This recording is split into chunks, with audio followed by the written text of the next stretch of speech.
Quando olho dentes de leão, eu vejo ervas daninhas invadindo o meu quintal. Meus filhos veem flores para a mamãe e sopra a penugem branca pensando em um desejo. Quando olho o velho mendigo que me sorri, eu vejo uma pessoa suja que provavelmente quer dinheiro e eu me afasto. Meus filhos vê alguém sorrir para eles e sorriem de volta. Quando ouço uma música, eu gosto, mas não sei cantar e não tenho ritmo. Então me sento e escuto. Meus filhos sentem a batida e dançam, cantam, e se não sabe a letra, cria a sua própria. Quando sinto um forte vento em meu rosto, me esforço contra ele. Sinto atrapalhando o meu cabelo e empurrando-me para trás enquanto ando. Meus filhos fecham seus olhos, abrem seus braços e voam com ele, até que caiam a rir por terra. Quando rezo, eu digo tu e vós, e conceda-me isto e dê-me aquilo. Meus filhos dizem, olá, Deus, agradeço por meus brinquedos e meus amigos. Por favor, mantenha longe os maus sonhos hoje à noite. Eu ainda não quero ir para o céu. Eu sentiria falta da minha mãe e do meu pai. Quando eu vejo uma poça de lama, eu dou volta e eu vejo sapatos sujos e tapetes enlameados. Meus filhos sentam-se nelas, vê represas para construir e rios para cruzar e bichinhos para brincar. Eu queria saber se os filhos nos foram dados para os ensinarmos ou aprendermos. As crianças têm uma sensibilidade maravilhosa que a levam a responder a situações de forma diferente da dos adultos. Uma pessoa caracterizou essas diferenças em uma carta para um amigo intitulada Poças de Lama e Dentes de Leão. Boa noite, agradecemos a participação de todos e de todas. Agradeço a Deus a alegria e a oportunidade de estar aqui com vocês novamente. Agradecemos aos nossos patrocinadores, assim que, de maneira tão amável, têm contribuído para esses momentos. Sou Marinélia, presidente da Montessori Bahia. Vamos estar aqui com vocês até o mês de abril, no nosso segundo ciclo de palestras. Pedimos que vocês acessem a câmera do celular, no QR Code, entre no Montessori Bahia, deixe seu nome, endereço, comentários. Nós temos todas as nossas palestras disponíveis para vocês. Participem, juntem-se a nós. O nosso ciclo de palestra é dedicado, sobretudo, aos pais, mães, tias, tios, avós, que a toda a família que, neste momento, nós precisamos ajudar para orientar melhor, para que tenham, assim, momentos enriquecedores com os filhos, nestes momentos que os filhos estão em casa durante todo este tempo. Antes de apresentar o nosso palestrante de hoje, eu quero dizer a vocês que a palestra que foi anunciada aqui, que nós tivemos a palestra com a Edith é brasileira, mas mora há muito tempo no Chile, Edith, e com Simone Tartucci, ela foi adiada para o dia 15 dos 4, 15 de abril. Então, com certeza, neste período, elas vão estar aqui com a gente, tá bem? Então, agora, nós vamos ver a nossa palestra de hoje. Vai ser uma palestra muito fantástica, diferente de tudo que a gente já viu aqui. O que não vemos em nossos filhos. Então, vamos ter 2 convidados, Adailson Henrique de Oliveira e nossa grande mediadora da noite, Luciana Resch. Então, quero convidar os nossos palestrantes da noite para que apareçam aí na nossa plataforma.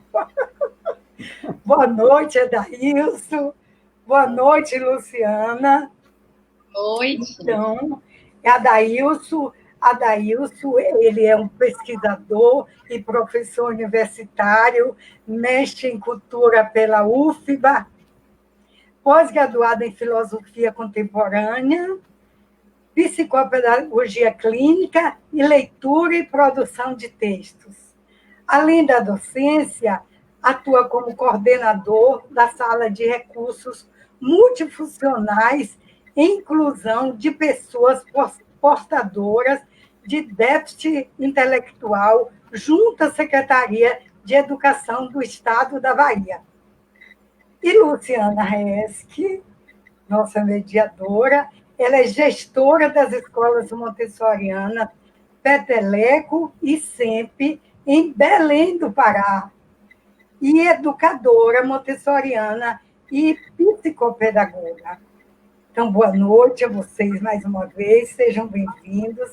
É uma alegria muito estar com vocês nesta noite, orientando aos pais, às famílias, aos tios, avó. Sejam bem-vindos e a plataforma agora com vocês. Olá, boa noite. Eu sou Luciana Resch, como a Marinélia falou, gestora do Peteleco e SEMP, que são 2 escolas montessorianas aqui em Belém do Pará. Mas eu digo que antes disso, meu currículo eu não posso deixar de citar que eu sou ex-aluna montessoriana. Então, para mim, o Montessori, ele veio desde criança e eu não consigo nem pensar de outra maneira. Então, eu estou muito feliz, muito grata e honrada de participar desse bate-papo com meu grande amigo querido Adailson, que nos conhecemos há pouco tempo, mas vemos que afetos se constroem independente do tempo e admiração também, né?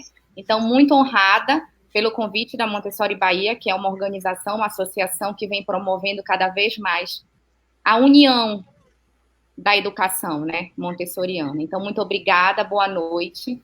Eu vou dar a palavra ao Adailson. Olha, eu estou felicíssimo de estar aqui, viu? Porque, primeiro, que eu tive a oportunidade de conhecer gente apaixonada pela educação, que eu acho que a educação se faz através da paixão, né? Segundo, que falar para a família montessoriana é, para mim, sempre uma honra, porque é sempre um desafio, né? Maria Montessori é um exemplo de pedagoga, inclusive no sentido de nos orientar quanto ao olhar que nós temos que ter sobre a criança, né? E olhar a criança é olhar futuro, é olhar quem nós fomos e por que nós somos, né? E o tema também me instigou muito, né? Então, eu estou bastante feliz em estar aqui, bastante feliz em poder compartilhar com vocês algumas reflexões, né? Luciana, além de tudo isso que ela é, né? Diretora, pessoa, Luciana é mãe, ela é mãe já. Pois é, mãe talvez seja no currículo de Luciana o ponto assim mais decisivo, né, para a formação de Luciana, o que Luciana é hoje, porque ela é a mãe que dirige uma escola, a mãe que cria os filhos, é a mãe que estudou na escola montessoriana, porque depois de mãe, depois de pai, todo o resto é adjetivo agregado, porque nós passamos a ser, né, pai e ser mãe. E falar disso é complicado, porque quando a gente fala sobre mãe, sobre pai, sobre filho, a primeira coisa que aparece na cabeça da gente, Lu, é a ideia de que ninguém sabe mais de meu filho do que eu. Ninguém vê a integridade do meu filho. Meu filho não é visto integralmente por ninguém além de mim. Eu sou o grande sabedor do meu filho. E essa discussão, o que vemos, o que não vemos nos nossos filhos, começa por aí, né? Por desfazer alguns mitos. Então, assim, eu não sei se vocês que estão acompanhando a gente, e Lu, os professores, as famílias, já pensaram em algumas questões em torno disso. Por quê? O que nós vemos nas pessoas, e nossos filhos não são diferentes, é aquilo que as pessoas estão dispostas a nos mostrar. Então, quando eu olho para a Lu e converso com ela, e a gente trocou ideias sobre esse momento, eu conheci o que Luciana esteve disposta a me mostrar. E ela seleciona isso. Ela seleciona. Todos nós selecionamos. Você vai conhecer o que eu permiti. E você vai ver de mim o que eu permiti. Aí, na cabeça dos pais, passa a ideia de que é verdade, mas meus filhos não. Nossos filhos também. Eles exibem para a gente um papel, uma personagem, que é eu vou dar o exemplo da minha, né? A Maria Flor, que é minha filha, é filha. Ela, enquanto filha, ela se exibe para mim. E eu vejo apenas isso. O que eu não vejo de Maria Flor é a Maria Flor, por exemplo, aluna. Eu não vejo a Maria Flor prima. Eu posso até tentar enxergar, observar, mas só ver a Maria Flor prima, o primo de Maria Flor. Só ver Maria Flor filha, os pais de Maria Flor. Só enxerga a Maria Flor aluna, os professores de Maria Flor. Só que é difícil, né? A gente pensar essa questão, porque os pais eles vão sempre apresentar uma série de justificativas para poder legitimar a ideia de que eles conhecem plenamente e conhecem mais e melhor do que todos os outros. Por quê? Porque você vai encontrar uma série de razões. A primeira delas é quando a pessoa diz, não, mas quem tem mais tempo com minha filha, né? Quem tem mais tempo com minha filha, além de mim, mais tempo não garante conhecimento. Você pode passar anos com uma pessoa e você ainda não a conhece completamente, porque você ainda não consegue enxergar tudo o que ela é capaz de fazer em todas as circunstâncias possíveis. Ou seja, o tempo não é razão para legitimar que se eu tenho mais tempo com alguém ou mais tempo com o indivíduo, eu então a conheço melhor. Outro argumento que é muito usado quando a gente fala dessa questão do conhecimento, né, que a gente tem dos nossos filhos, é a ideia de que fui eu que criei. Então, se eu criei, eu sei mais do que você que não criou. É até engraçado, né? Porque, na verdade, essa ideia de que se eu criei, então eu sei quem é um grande mito construído em torno da figura do pai, do pai que é aquele que tem um controle sobre o outro.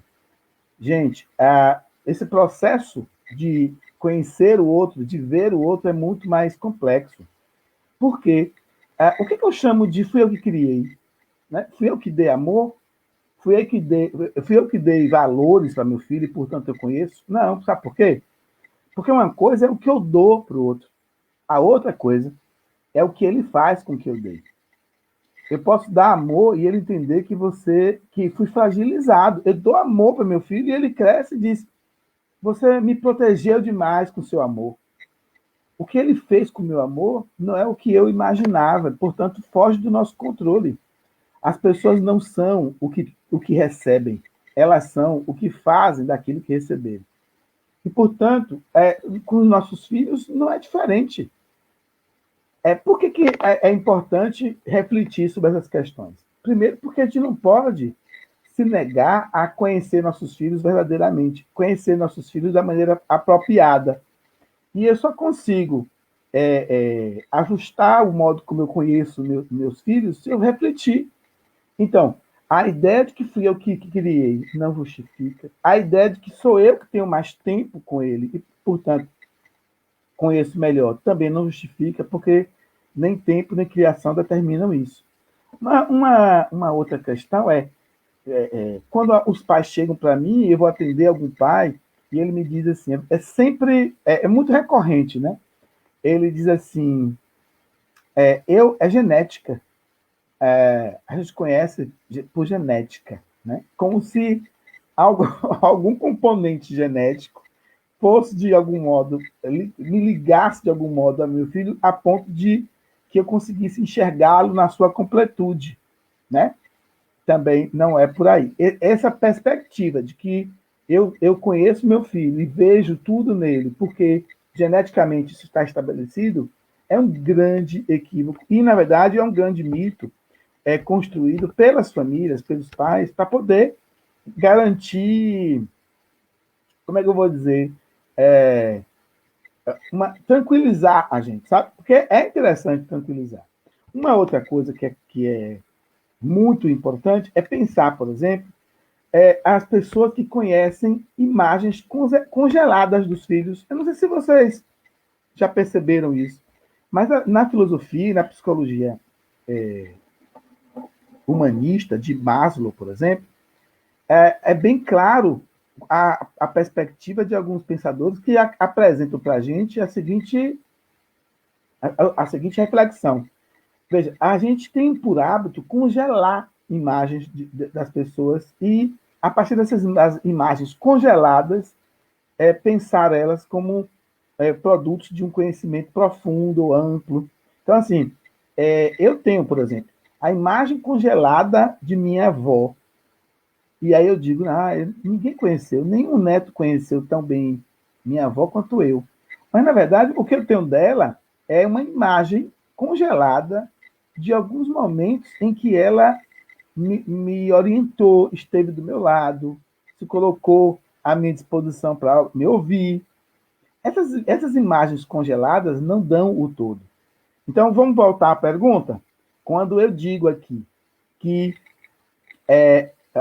o que não vemos no nosso... Como eu questiono, né? O que não vemos nos nossos filhos, a maior parte dele não é enxergada. A maior parte do meu filho não é percebida. Meu filho tem fragilidades que eu talvez não domine, não alcance. Nossos filhos têm qualidades que eu não vejo, defeitos também, que estão lá e eu não alcanço. Nas relações interpessoais, quando minha filha se aproxima de mim e me dá um beijo amoroso, aquele amor é para mim e por mim e naquela circunstância. Mas eu não sei se minha filha, por exemplo, age amorosamente o tempo todo e em todas as circunstâncias, com todas as pessoas. Ou seja, a maior parte do outro pertence apenas ao outro e é mostrada e exibida apenas pelo outro no momento em que o outro deseja.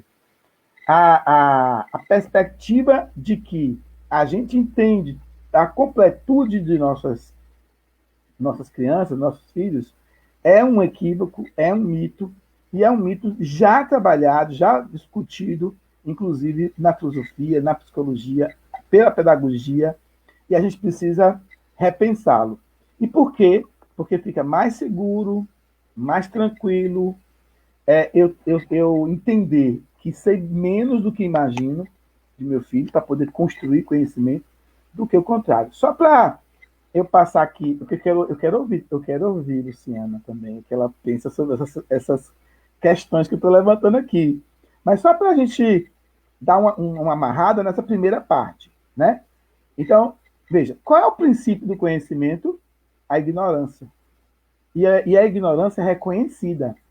Então, você pai, você mãe, você professor, professora, tio, tia, você que nos assiste, nos acompanha, reflete comigo.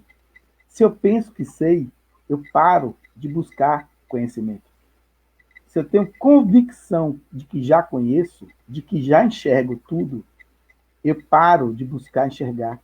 É um princípio da filosofia, inclusive, exaltada por Sócrates, né? O princípio de Sócrates é admitir de que tudo o que sei é que nada sei. Tudo que vejo é de que pouco vejo. Ou seja, só estaremos dispostos a buscar conhecimento sobre nossos filhos a partir do momento em que eu entendo e admito e tenho consciência de que sobre nossos filhos nós sabemos pouco. Entende? Mas, Lu, eu quero também te ouvir, que eu sei que você tem contribuições, reflexões sobre essa questão que vão além dessa minha perspectiva, porque você teve outras vivências, outras experiências.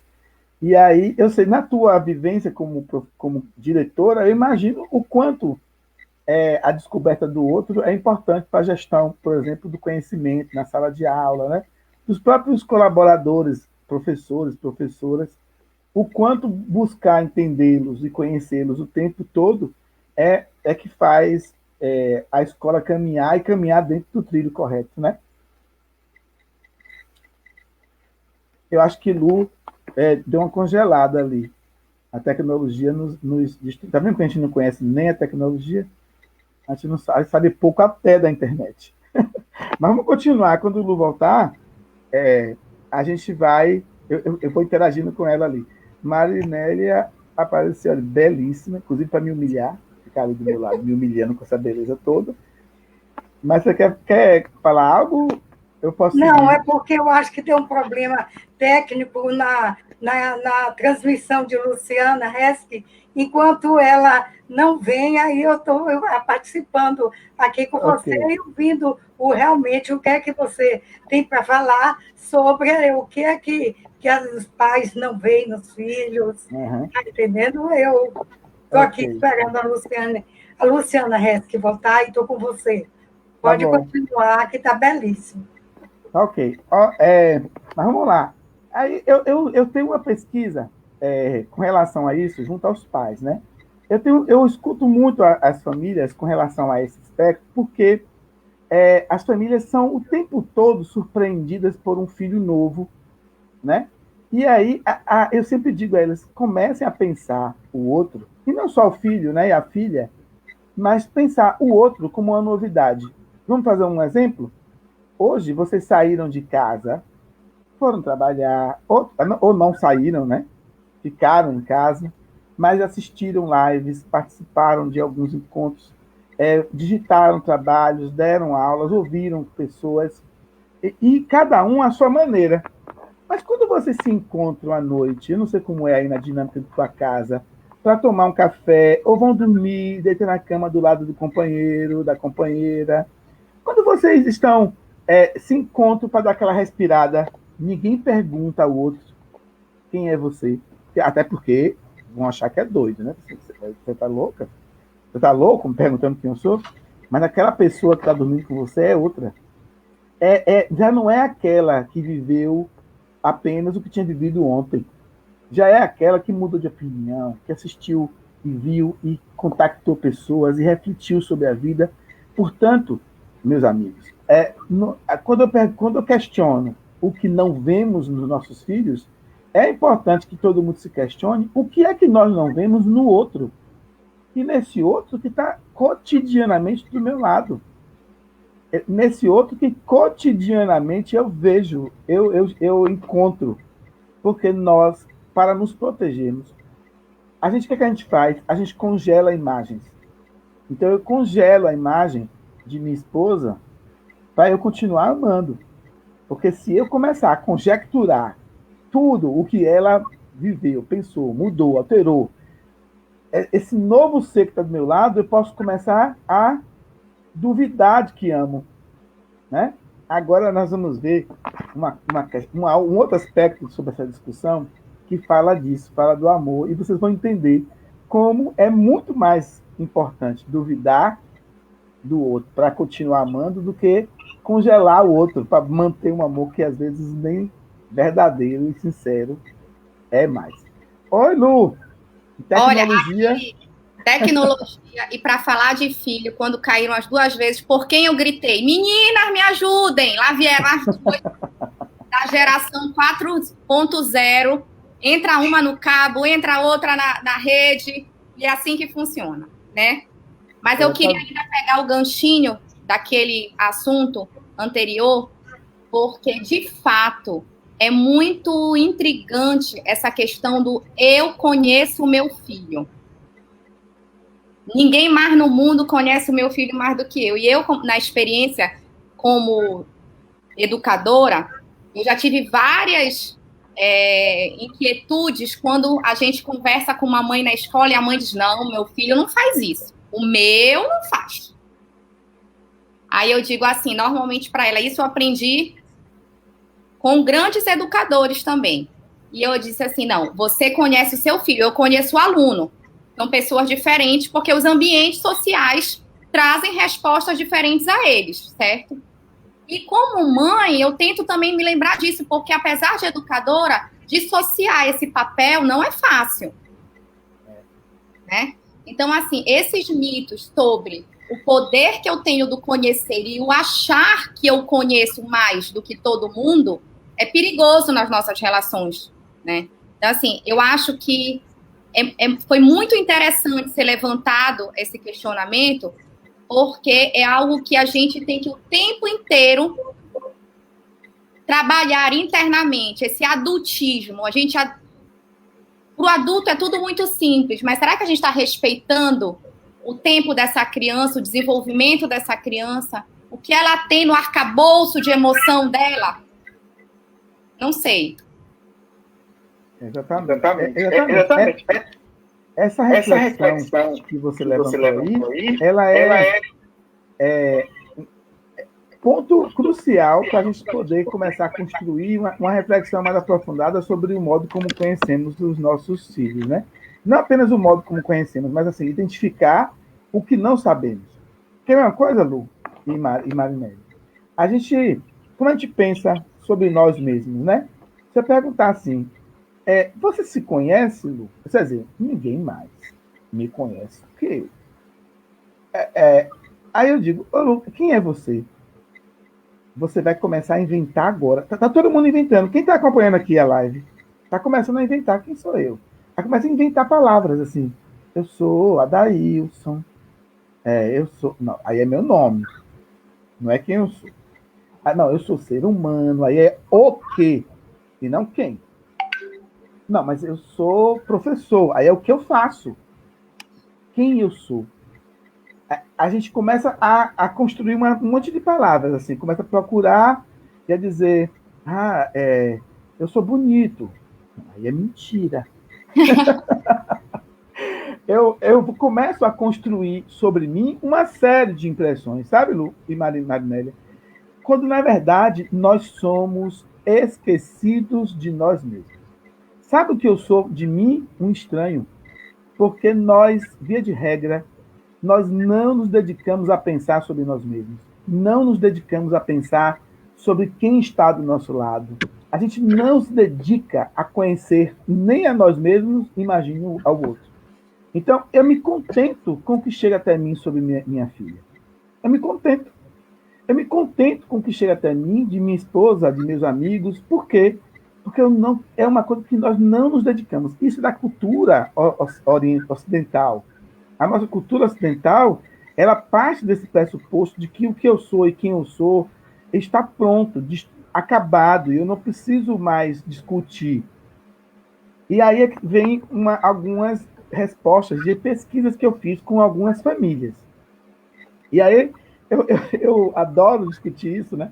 Então eu vou pesquisando na escola mesmo, né? Eu trabalho com famílias que têm filhos que são portadoras de alguns déficits, né, intelectuais. E elas sofrem muito, elas negam muito isso, elas não aceitam. Mas, assim, fora essa discussão, quando eu pergunto a eles assim, mãe, tu conhece sua filha?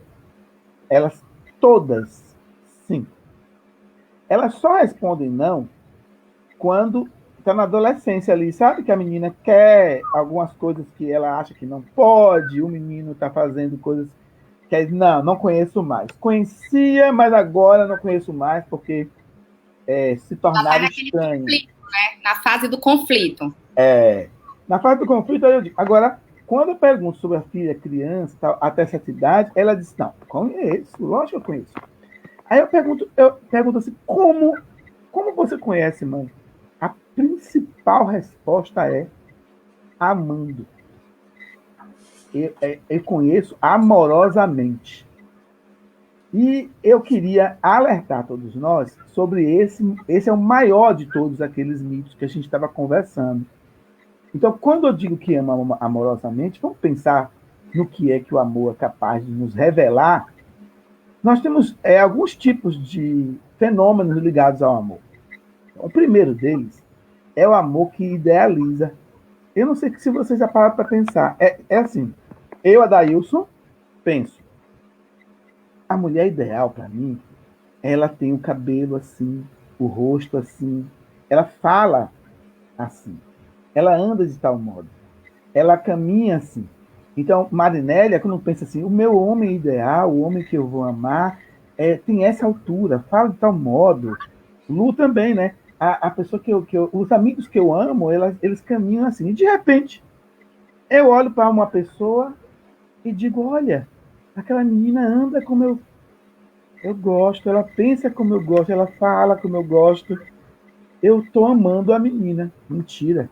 Eu estou amando as minhas ideias. É amando o que eu quero e não o outro. Sabe por quê? O outro não cabe no que eu idealizo. O outro não vai corresponder permanentemente ao que eu construí. E um belo dia, olha a menina fazendo uma coisa que eu não estava na minha ideia. Aí eu digo, você me decepcionou. Não, foram as minhas ideias que me decepcionaram. Ou seja, eu sou o tempo todo apaixonado e amo o que eu penso dos outros. Porque os outros não vão caber no meu pensamento. E isso tem a ver basicamente com nossos filhos. Então, eu olho para minha filha e amo as ideias que eu tenho sobre ela. Mas essa pessoa que está lá, ela foge disso. Ela vai muito além dos meus pensamentos sobre ela.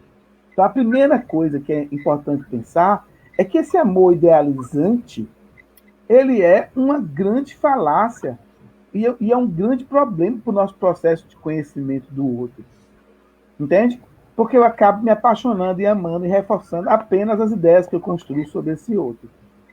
Então, quando eu digo assim, eu amo meu filho, amo minha filha, amorosamente, porque o amor me conduz a isso, a primeira questão que eu preciso lembrar é que esse amor não pode ser o amor sobre as minhas ideias, sobre as ideias que eu possuo do outro. Tem que ser muito mais. Uma outra Agora, questão... Antes que eu sou faladeira. Dúvidas práticas. Vamos lá. Sim. Tudo isso que tu falaste, eu acho que qualquer pessoa que tem minimamente relações e tem equilíbrio e maturidade percebe, porque isso reflete-se em qualquer relação. A relação matrimonial, a relação de filho e mãe, a relação de colaboradores, enfim. Isso trata-se de relações onde a gente cria expectativas sobre aquilo, idealiza aquele ser, acredita que aquilo vai acontecer e nos frustra, porque, obviamente, não é bem assim. De forma prática, aí eu penso, como nós, mães, poderíamos nos exercitar a ter um olhar não tão amoroso no sentido do ideal, mas que a gente consiga enxergar nossos filhos verdadeiramente como são. Porque, às vezes, também tem um extremo oposto, né, Adailson? Às vezes, a gente se torna tão duro que a gente não permite que eles se mostrem. Então, a gente tem que conseguir esse equilíbrio, principalmente quando temos filhos ou vizinhos, amigos de idades próximas, onde vem a comparação entre essas crianças, que é outro assunto muito inquietante. Então, como é que na prática a gente conseguiria fazer esse exercício como mãe? Porque aqui eu penso que a grande maioria das pessoas que estão nos assistindo são educadores, são mães, são os tios, independente do título, são pessoas que educam, são pessoas que têm afeto. Como nós podemos abrir o nosso olhar para conseguir ver essa criança de forma equilibrada? Os meus filhos, nem que não sejam os meus filhos de sangue, os meus filhos, meus alunos, os meus filhos, meus sobrinhos ou meus próprios filhos. Como eu posso conseguir vê-los de maneira equilibrada? Perfeita a sua fala. Você falou uma coisa muito interessante, quer dizer assim, você falou assim, é preciso que eu permita que as crianças, os filhos, nossos filhos, se mostrem. Lu, você sabe como é que a educação tem, em geral, né? É claro que tem exceção. Mas você sabe como é que você, eu, Marinélia, fomos educados? A gente nasceu e, para provar que estava vivo, levou um tapinha, porque era a dor e o choro que demonstrava, ó, estou na vida. E aí a gente vai crescendo, e a gente vai crescendo e vai aprendendo como. Adailson, não é assim que se fala. É assado. Adailson, não sente assim. Adailson, isso não está correto. Não é desse modo que deve acontecer. E aí, Lu, a gente vai vendo mais, vai dizer, a maneira de escrever correta não é essa, é essa. Eu vou sendo ensinado a não ser. Então, eu vou sendo educado a não ser. E simplesmente sem compreender por quê. Então, ninguém chegou para nós, né, e disse assim: esse não é o caminho por isso. Não, não é isso que se faz. Não é assim que se escreve.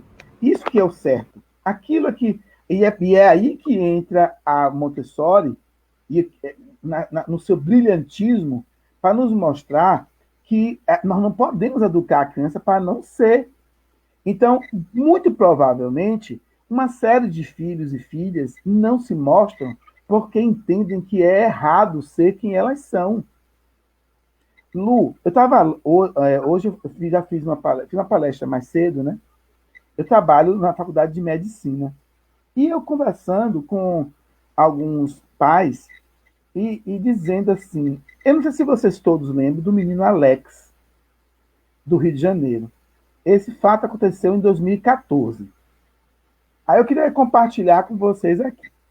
Alex é um menino, ele é filho de uma mãe que passou por dificuldades financeiras, e aí o Conselho Tutelar pressionou muito ela precisou, então, pegar essa criança e dar para o pai, e o pai morava no Rio de Janeiro. Então, Alex é um menino de 8 anos, né? Ele foi morar, então, com esse pai, um homem já muito, assim, truculento e tal. E Alex era uma criança fora desses padrões construídos, né, para os gêneros, assim. Isso aqui é coisa de menino, isso é coisa de menina. Então, ele gostava de dançar, ele gostava de cozinhar. E aí, ele foi pego pelo pai dançando a dança do ventre. E o pai, então, deu uma surra nele, para que ele andasse e se comportasse como homem. E essas violências começaram a ser sucessivas, até que um dia esse menino teve o fígado dilacerado por uma surra que ele levou do pai para que ele tivesse comportamento masculino. Eu estou dando esse exemplo extremo, Lu, porque no depoimento desse homem, ele disse que fez isso por amor ao filho, para que o filho não sofresse. Então, assim, quem está acompanhando a gente, eu estou trazendo uma reflexão que é importante. E que foi você que falou aí, Lu. Você que antecipou, inclusive, a resposta. Porque quando você diz, permita que seu filho seja, permita que seu filho se mostre, ocorra no mundo. Não, não faça, porque esse exemplo radical, mas nós fazemos também. Nós espancamos aos poucos os nossos filhos, dizendo: que maneira de andar é essa? Que modo de falar é esse? E aí, o que o filho faz? Vai começar a selecionar as imagens que satisfaçam você. E o menino começa, que se ele vai usar droga ou não vai usar droga, se ele vai ser dessa ou daquela orientação sexual, se ele vai ser desse ou daquele comportamento, ele começa a esconder de você, porque você não permite que ele seja. E você... É feio, é falha, né? Exatamente. Você não permitir que teu filho, que você diz amar, seja quem ele é, para que você, junto com ele, discuta, oriente, oportunize reflexão, entende? Às vezes eu pergunto para algumas famílias: tem quantos dias que você senta com seu filho e diz: filho, e aí, como é que você está? você está percebendo esse momento de pandemia? Filho, filha, me conta aí, você já pensou em usar droga? Se é adolescente, se é pré-adolescente? Você já discutiu questões X ou Y? Quantas vezes nós paramos? Ou seja, nós não permitimos que nossos filhos se mostrem para nós e ainda assim queremos conhecê-los. Então, há de se fazer algo, e esse algo tem que ser uma postura a partir da família, para que as pessoas possam ser, e a partir disso, então, comecem a se conhecer. Quando você me pergunta, o que é que nós podemos fazer, nos permitir e permitir aos nossos filhos a oportunidade de se revelar, se mostrar para nós como são, como desejam ser, que projetos constroem, ou se não tem projeto. Entende? Olha, isso tudo mexe muito com todos nós, né? Realmente uma aula de como pensar, como agir. E aí eu faço esse link do se permitir, do ser respeitado com Montessori. Uhum. O nosso grande X da questão aqui, quando nós estamos falando por uma grande comunidade montessoriana que somos aqui, entre pais, educadores, alunos, enfim, é realmente o quanto esta metodologia, ou melhor, essa filosofia de vida, vai contrária a tudo isso que você falou. Exatamente. Vai contrária a essas falhas. Vai contrária a esse modelo radical que todo mundo tem que ser igual. E se não for igual, tá errado. E errar é feio. Errar não é feio. Eu tenho um exemplo de um aluno nosso que participou de um processo seletivo para uma grande empresa de informática americana, internacional, com grandes cabeças da mesma faixa etária, ou até pessoas mais velhas e tecnicamente talvez até mais preparados. Porém, eles não eram preparados a falhar. Eles não vieram de uma escola onde a falha e a não aceitação eram assuntos muito bem trabalhados e resolvidos. Esses concorrentes desse nosso ex-aluno, quando recebiam olha, não foi muito bem nesse ponto, olha, você tem que melhorar, aquilo acabava emocionalmente com eles, porque eles a vida inteira, Dailson, escutaram que eles não podiam errar, ou que falha é ruim. O nosso aluno, porque para aqueles que não conhecem Montessori, um dos grandes princípios é o respeito, é a individualidade, é o conhecer, é o entender que eu não preciso que a minha criança ou a minha filha saiba correr, saiba pular, saiba contar, ela tem uma habilidade e esta habilidade vai ser imensamente valorizada e através dessa habilidade, desse interesse, os outros aprendizados estão em volta dele. E quem souber polir esse aprendizado vai chegar em todos os outros pontos de uma maneira saudável e prazerosa. Não tem nada melhor do que a gente aprender de forma prazerosa e não de forma imposta.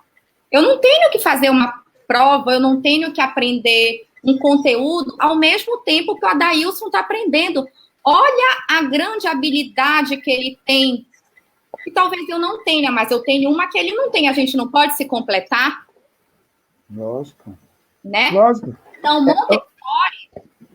Montessori nos traz o olhar, talvez, que seja a resposta daquela pergunta. Se olharmos como Montessori, se olharmos respeitando a criança, se respeitarmos nossos filhos como seres humanos, e mais do que isso, dando tempo e permitindo a falha deles, nós vamos conhecer eles verdadeiramente. Não é mais ou menos isso? Exatamente, exatamente. Lu, veja, em alguma oportunidade minha, nesses meus trabalhos por aí, eu já vi uma mãe dizendo assim, que bagunça é essa nessa escola? Eu estou vendo ali as crianças fazendo tudo errado. Eu disse, peraí, da mãe, o que é errado? Erro é o quê? Né? E aí eu sugeri para essa escola montessoriana fazer uma aula, organizar com os professores, para fazer aulas e experimentos mostrando quantos erros nos levaram para frente. Nós Sim. temos alimentos que foram produzidos por equívoco. Nós temos erros na ciência que garantiram diversas conquistas tecnológicas. Nós temos equívocos extraordinários que foram razões para salvar milhares de vidas, entende? Na história, por exemplo. E temos o que é que nós chamamos de acerto. Então, eu estava conversando com essa mãe e eu até queria que nós todos refletíssemos, né? Quando a gente quer conhecer o outro, a gente permite que o outro seja, inclusive, o que eu considero erro. Porque, veja, a gente tem que entender que o outro precisa ser erro, acerto, precisa entender que o erro é o que nos ensina. Eu aprendi a escrever com os erros que cometi. Não é o M, né, que estava lá, precisou ser valorizado para que, de algum modo, eu aprendesse. Então, o que a gente não pode é tolir o outro de errar, como se o erro me tornasse pior. E Adailson, e o grande erro da humanidade nesse momento? Uma pandemia que tem tanto nos ensinado. Lu, eu acho que a gente está transmitindo pensamento aqui, porque eu pensei exatamente nisso. Olha só. Vamos pegar a história da humanidade? A história da humanidade vai nos mostrar o que nós chamamos de acerto. Lu, o homem descobriu o fogo. Sinto muito dizer que vocês têm 5 minutos. 5 minutos. Somente 5 minutos. Eu ficaria aqui. Vou dar 5 minutos, porque é sempre assim. A gente começa a nossa palestra e não termina e não quer terminar. E tem que dizer, mandar o relógio parar. Mas eu não vou dar 5 minutos a vocês. Termina o pensamento, porque nós temos muitas perguntas para serem respondidas. Tá bom? 5 minutos daí. Veja, observe então, como eu estava falando, o que nós chamamos de acerto, né? Então, assim, o homem descobriu o fogo, usou fogo para ameaçar o outro. Na sequência, ele produz a linguagem e faz da linguagem uma ferramenta para enganar, ameaçar, seduzir. Aí ele avança e descobre a pólvora, grande descoberta da humanidade, a pólvora. E aí a gente usou a pólvora para a guerra. E aí produzimos o revólver, mas era pouco. A metralhadora, mas eu tinha que levar, de estar junto. Aí eu faço um canhão, mas é pesado. Aí eu faço as bombas, é pouco, porque a humanidade precisava de algo mais. E aí a humanidade faz a ogiva nuclear. Grande conquista. Para aniquilar a possibilidade de existência, de vida. Aí ele vai à Lua, ele quer ir a Marte, descobrir se tem vida lá. Ele quer descobrir se tem vida em outro planeta, antes de descobrir como é que mantém a vida no planeta Terra. A tudo isso, Lu, nós chamamos de progresso. E aplaudimos. Aplaudimos. A gente precisa pensar que os erros, o que foi considerado erro na história, também nos colocou diante de uma pessoa melhor. Quando o Mahatma Gandhi disse que ia para uma guerra e a arma dele era o amor, ele foi conduzido como piegas, alucinado, louco. Quando aquele gentileza do Rio de Janeiro entregava flores nas ruas, ele era o louco, ele era o insano. Ou seja, vamos permitir que nossos filhos sejam, e se eles parecerem insanos, que nós os amemos e que nós os vejamos na sua completude, de insano, de sano, de que erra e acerta. Quer entender seu filho, perceber seu filho, enxergá-lo, permita-se e permita-o.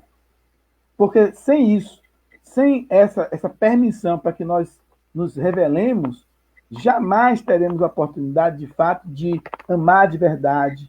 E só para concluir, porque eu sou falante, alguém pode se perguntar, ô professor, e como é que eu faço, então, amando tanto meu filho, para poder enxergar, né, isso tudo? Veja bem, quem ama já enxergou. Quem ama de verdade já enxergou. Sabe por quê? Porque quando eu seleciono o que eu quero amar, não é amor. Sabe o que é minha filha para mim?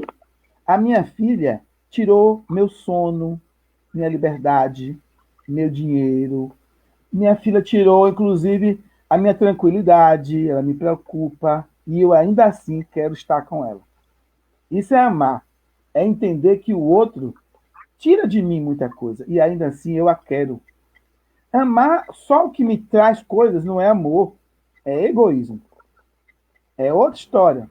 E aí, para conhecer o que é amar, permita ao outro ser quem ele é e seja Não, você quem você de fato se construir, se constitui, como você se constitui. Eu vou parar, né? Se eu ficar aqui com vocês, eu vou passar a Marinela, noite pois é. falando. só uma Toda frase. então, só uma frase. Só uma frase para concluir. Toda palestra é assim. Um gesto de amor puro. Quando eu tô com a minha filhinha pequena, ela em cima de um móvel, de uma cama, e eu abro os braços e ela se joga, ela não tá avaliando ali quem eu sou, o que eu fiz, ela me ama, ela confia. Então, eu acho que nós temos que dissociar essa questão do amor sobre a posse, mas sim sobre a confiança. Confiar no que ele é, né? Então, se eu confiar na criança e no meu filho, eu vou ter um ser em evolução.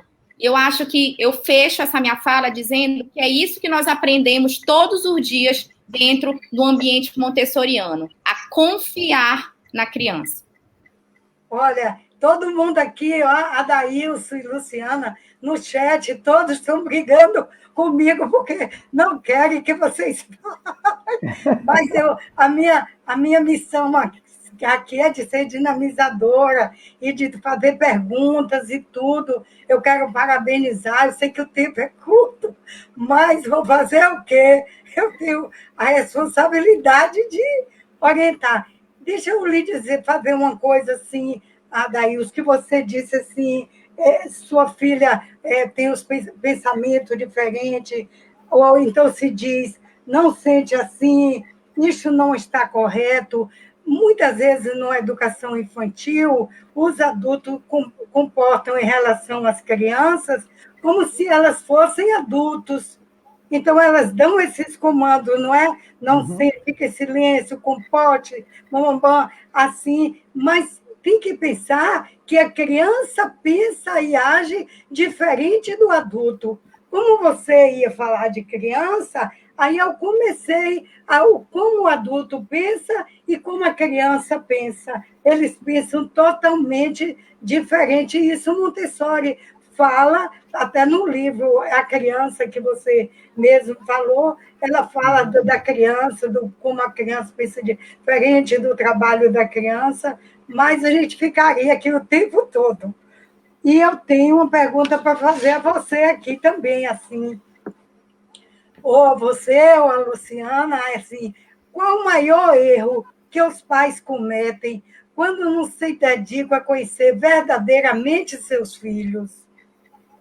Então, queria que vocês respondessem assim, se eles não conhecem. É difícil esse conhecimento, é difícil se conhecer o outro, porque cada ser é um ser. E esse foi um tema nosso um pouco difícil mesmo, para poder os pais entenderem. Vai lá. Você quer falar?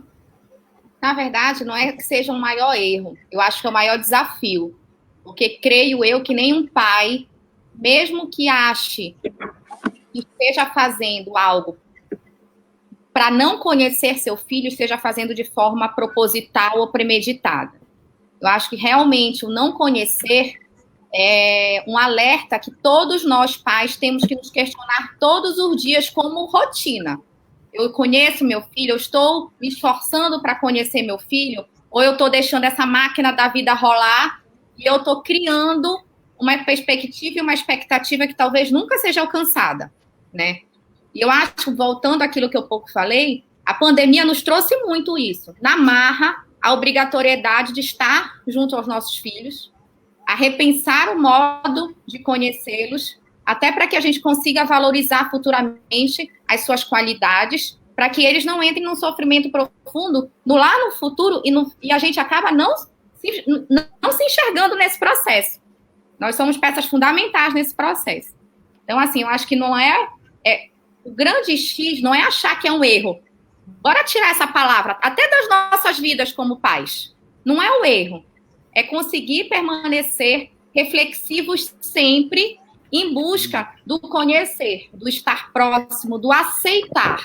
Eu enxergo mais ou menos assim. Não sei se o Adailson quer complementar. Achei perfeito aí. Concordo com o que você falou completamente. Assim, na verdade, nós precisamos estar abertos para conhecer. E aí, vou voltar aqui a uma coisa que eu falei no começo. Eu só conheço aquilo que eu entendo que não conheço. Ou seja, o reconhecimento, reconhecer que não sabe é o primeiro passo para buscar conhecimento. Então, assim, permita-se conhecer seu filho, né? Uma família, uma vez me perguntou assim, qual é o primeiro passo? O que é que eu faço? Olhe para o seu filho e diga, e pense, ó, ele é um ser em construção. Tem muito dele que eu não conheço. Tem muito dele que eu não vou nem conhecer. Tem uma série de questões que ele ainda está elaborando. Ele não está congelado, pronto. Ele é processo e não fato. Ele é contínuo e não interrompido. Só com isso você já se abre, você já começa a perceber possibilidades, né? Nós somos possibilidades, nossos filhos são possibilidades. Nós não somos fato acabado, nós estamos prontos, né? Eu acho que o caminho é esse. Mas concordo com o Lu quando ela fala de que não é um erro, né? É apenas um engano, autoproteção também, porque eu acho que também a gente quer ter essa sensação de que a gente se conhece, né? E olha, daí, só completando, nós somos muito, muito felizes aqui nesse momento. Uhum. Um momento em que podemos discutir esses assuntos que talvez gerações anteriores não puderam. Nossos pais, nossos avós não tiveram essa oportunidade de reflexão, né? Então, eu acho que um grande passo para conhecermos os nossos filhos é estarmos justamente em ambientes como esse que promovam a nossa reflexão. Mas eu vou dar a palavra para a Marinélia. Mais pergunta, Marinélia? Não, tem sim. Yuri, é a pergunta do chat que a gente tem de Fábio Medeiro. E muitas vezes escolhemos algum hobby por eles. Saímos em busca de atividades para supri-los. Será mesmo?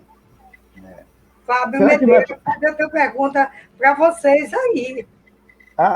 Olha, a fala de Fábio é perfeita. Veja, eu adoro me completar no outro. Porque eu não caibo em mim. Eu adoro me completar no outro. Então, de alguma maneira, na hora que eu falo algo aqui e que Lu ou Manela balança a cabeça, já me completando. E na hora que eu disse, eu não fiz violão, minha filha vai fazer. Eu me realizo nela. Meu filho, eu não fiz escolinha de futebol. Ele vai fazer. Ou seja, eu estou me projetando no outro, sem dizer assim, você gosta? Eu lembro quando minha filha falou assim, papai, eu não vou fazer não, balé mais, enjoei balé é chato. E eu vi a avó assim, entristecer. Ela disse, como? Você não vai fazer balé? E eu disse, não, ela não quer. Não é a dela, mas a avó estava lá se construindo. Muitas vezes a gente escolhe hobbies. Adailson, e a gente fala muitas vezes dos nossos filhos assim, essa menina não para numa atividade. Um ano quer balé, no outro ano quer natação, no outro ano quer judô, no outro... Na verdade, ela não escolheu nenhuma. Nós que colocamos elas em todas. É Fábio? Exatamente. Não, e é engraçado quando diz assim, ó, a gente vai passar um bom tempo da nossa vida sem aceitar nosso filho, porque a gente quer que ele seja nós. Então a gente fica o tempo todo. Mas eu não tive essa oportunidade. Ah, minha filha, você teve, mas eu não tenho. Então, é como se ele tivesse que ser uma extensão de mim, entende? Mas a reflexão de Fábio é fantástica, porque nos mostra o caminho, né? Permite que o outro escolha. Mostre as alternativas, né? Apresente. Olha a Montessori de novo aí, né? Apresente as alternativas, né? Oferte, convide. Nós temos aqui uma pergunta da Fátima Cortez, que Fátima é nossa parceira também. Como é possível viver a relação com meus filhos com os olhos dos outros? Veja, e não é a família que forma o indivíduo? Meus filhos hoje são adultos e já têm seus filhos. E sempre tive certeza e até um orgulho envaidecido e pleno de consciência de que, ao acionar a minha moral, a minha ética, os formei lindamente. Que difícil a ideia de sair de mim e olhar a formação mais essencial de meus filhos com distância. Muito bem, aí... Eu quero depois essa fala aí de Fátima, porque eu vou botar em alguma coisa que segundo Fátima, Fátima, tua fala é fantástica, né? Quando você fala, e eu percebo na tua fala a própria reflexão de dizer, eu sempre tive a sensação, ou seja, já não tem mais, né? De que fui eu que criei meu filho. Não é a família que cria o filho, a família é uma parte, né, do processo da criação. Mas eu tenho um mundo em torno. E agora, um mundo virtual também. Antes eu tinha só o real, na minha época, né? Era só o real. E aí, meu pai e minha mãe, convictos de que os valores dele eram transmitidos para mim como os raios do céu chegavam na Terra, de maneira inevitável. E no meio do caminho havia o amigo, no meio do caminho havia a televisão, no meio do caminho havia vários filtros solares que interferiam naquela transmissão de valores que se imaginava lá. Feliz você, e eu estou feliz por você, por ter conseguido fazer com que esses filtros todos filtrassem tudo, menos o que havia de essencial, e tu conseguiu construir sua família de maneira tão bonita como eu percebo na tua fala. Mas esses filtros todos estão lá, outros agentes também nos criam, outros fatores também chegam para nós, há uma série de questões pessoais, e aí tem ainda fatores psicológicos, emocionais, físicos, culturais, de onde você está, em que escola você estudou, e é por isso que eu digo da importância da Montessori. E é por isso que eu falo sempre da importância do olhar pedagógico. De que lugar pedagógico tua escola está falando?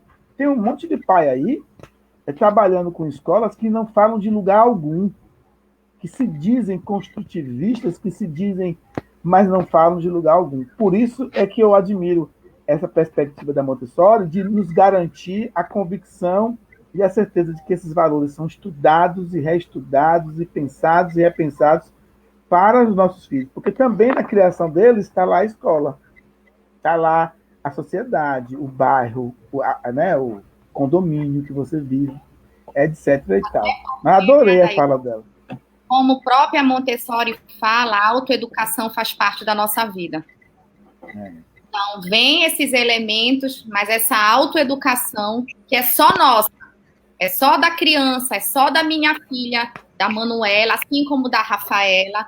Cada uma tem seu processo de autoeducação que, somado a esses outros atributos, vão formá-las ao longo da vida, né? Olha, eu acho que a gente só tem agora, só pode responder essa pergunta, e outra pergunta é mais uma e outra. Essa é a penúltima, infelizmente o nosso tempo está acabando. Juju Cissa, ela disse, a grande dificuldade também em lidar com o conhecimento do filho, quando pai e mãe têm olhares diferentes sobre a criação. Como agir para que a criança não se perca no comportamento de forma diferente na frente de cada genitor, para não haver conflito de personalidade? Isso é um problema realmente, isso é fantástica a pergunta de Juju Cissa, porque realmente isso é o que acontece muitas vezes. Eu acho que acontece. Engraçado, Cissa. É engraçado, sabe por quê? Porque eu tenho feito alguns trabalhos na área de psicologia e psicopedagogia, e aí quando eu falo isso, todo mundo fica nervoso. Eu digo assim, ó, quando os pais têm visões diferentes sobre a criação do filho, mas estão separados, ótimo. Aí você fala, meu Deus, como assim? Eles separados? Ótimo. Quando eles estão juntos, é que o problema é mais grave ainda. Por quê? Porque quando se separa, a criança entende. Olha, eles são diferentes mesmo. Aqui é um espaço, aqui é outro. Aqui é minha mãe, aqui é meu pai. Quando eles estão juntos, é que eu tenho uma confusão. Mas eu tenho uma coisa até boa para dizer a vocês, a Cissa. Não tem uma preocupação muito grande quando a criança perceber que a visão de uma é diferente da outra, porque ela consegue discernir e ela consegue se dar conta de que nós somos diversidade e que a sociedade é diversidade. Agora, ela vai escolher um caminho. Ela vai... E outra, Cissa, o que eu entrego para meu filho não é o que ele vai ser. É o que ele faz disso que o torna.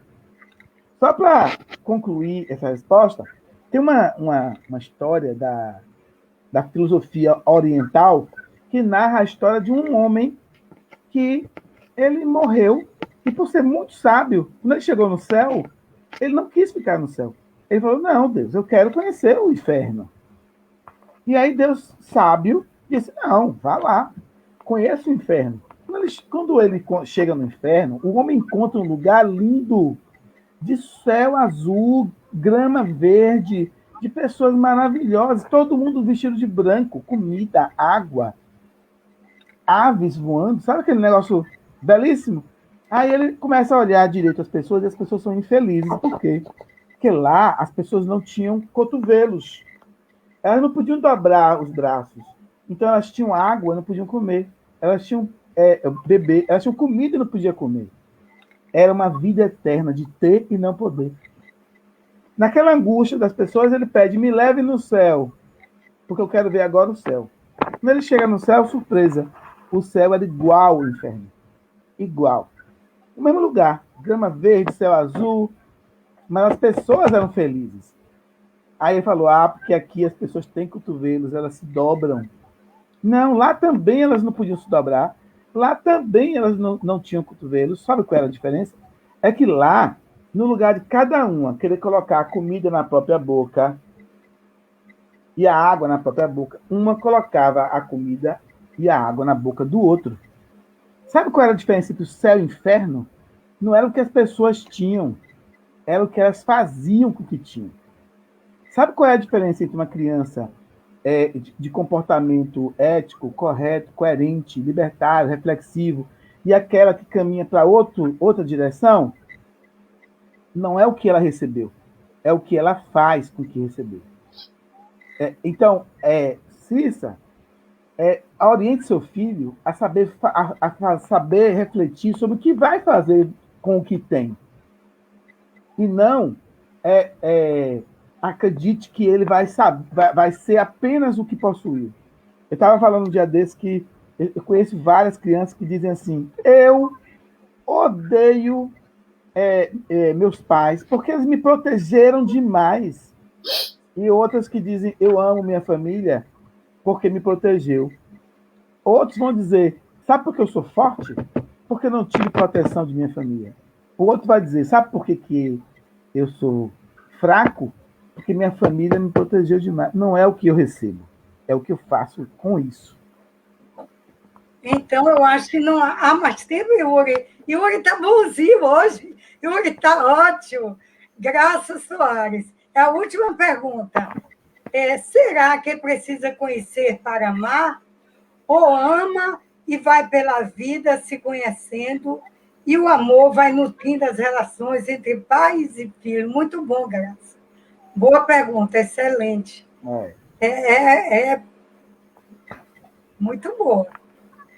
Eu acho, particularmente, Graça, que não existe maternidade e paternidade sem amor. Previamente já é um ato de amor, né? Quando você inicia e você aceita isso de coração, já é um ato de amor. E eu acho que, de fato, não se tem um começo, um meio e fim, é uma construção. O amor, o respeitar, ele é um processo de construção e vem sim dessa relação respeitosa, como a Cissa falou antes, nessa relação inclusive de construção entre pai e mães para tentarem fazer com que esse dia a dia seja mais leve, porque apesar da diversidade ser interessante, mostrar para a criança que existe um mínimo equilíbrio é saudável também, né? Porque ela não tem um arcabouço, ela não tem aquela caixa de emoções totalmente arrumadas como nós já temos, quer dizer, como nós achamos que temos, nem temos tanto, né? Nós achamos que temos tudo muito arrumado, cobramos dessas crianças de forma muito organizada e, na verdade, nem sempre damos. Então, de fato, eu acho que o amor e as relações vão se nutrindo e vão se completando através do respeito. Eu acho que essa pergunta da Graça tinha que ter sido a primeira, que ela dá uma dissertação, Marinélia. Isso mesmo.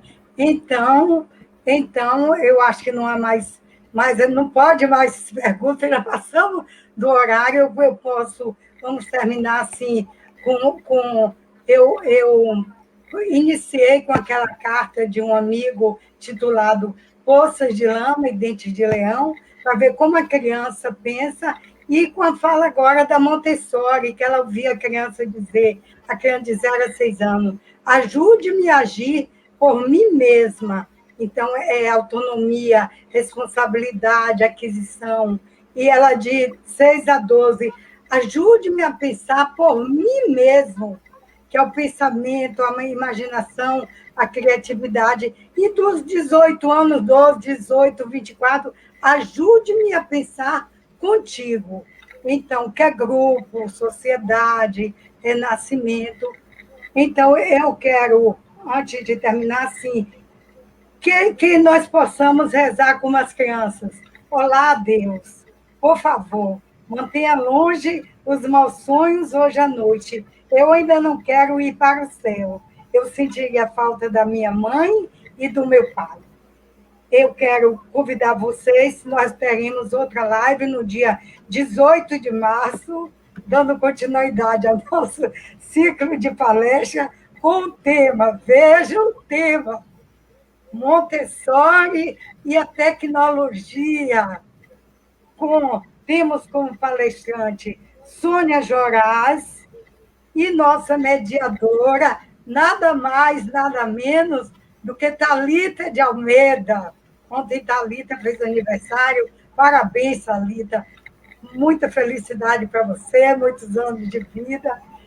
E nós teremos no dia 18 de março, nova live que vai ser, que a gente não sabe como terminar. E antes de terminar, eu também trouxe as flores para vocês. Olha, umas orquídeas para vocês, em homenagem a vocês, agradecendo a vocês, foi fantástico tudo, lindo, maravilhoso.